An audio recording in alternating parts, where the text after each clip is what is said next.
क्या हो जब दो महाशक्तियां एक ही लक्ष्य के लिए तपस्या में लीन हो जाएं? एक तरफ माता पार्वती थीं, जिनका मिलन महादेव से नियति थी, पर दूसरी तरफ माता गंगा का वो प्रचंड समर्पण था जिसने स्वर्ग के सिंहासन के साथ साथ नारद मुनि के हृदय को भी चिंताओं से भर दिया। एक ऐसा मोड़ जहां भक्ति और नियति आपस में टकराने वाली थी। हिमालय की गुफाओं में एक अद्भुत दृश्य था। माता पार्वती महादेव को पति रूप में पाने के लिए कठोर तप कर रही थी, लेकिन उनके साथ साथ माता गंगा भी उसी अटूट श्रद्धा के साथ शिव की आराधना में डूबी थी। गंगा का तप इतना तेजस्वी था कि प्रकृति का संतुलन डगमगाने लगा। देवर्षि नारद ने जब यह देखा तो वे सोच में पड़ गए। पार्वती और शिव का मिलन तो सृष्टि का आधार था, लेकिन अगर गंगा की तपस्या पूर्ण हो गई तो नियति का चक्र बदल सकता था। तब नारद जी ने एक दिव्य योजना बनाई। वे माता गंगा के पास पहुंचे और अत्यंत चतुराई से बोले, देवी, पार्वती का तप आपसे अधिक प्रभावशाली होता जा रहा है। महादेव तो योग में लीन है, उन्हें प्रसन्न करने में युगों लग जाएंगे। आप एक मार्ग चुनें, जहनु आर्षि के पास जाएं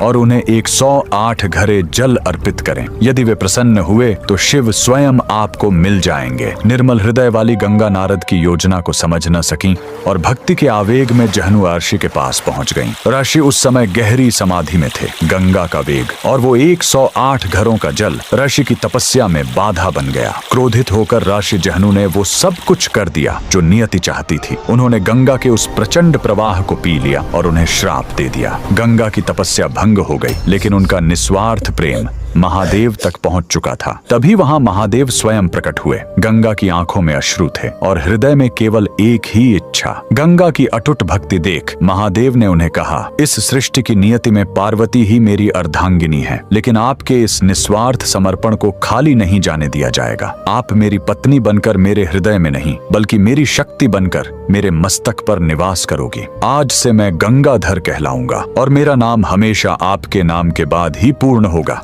जहनु ने भी महादेव की आज्ञा से गंगा को अपने कान से मुक्त किया, जिससे गंगा का नाम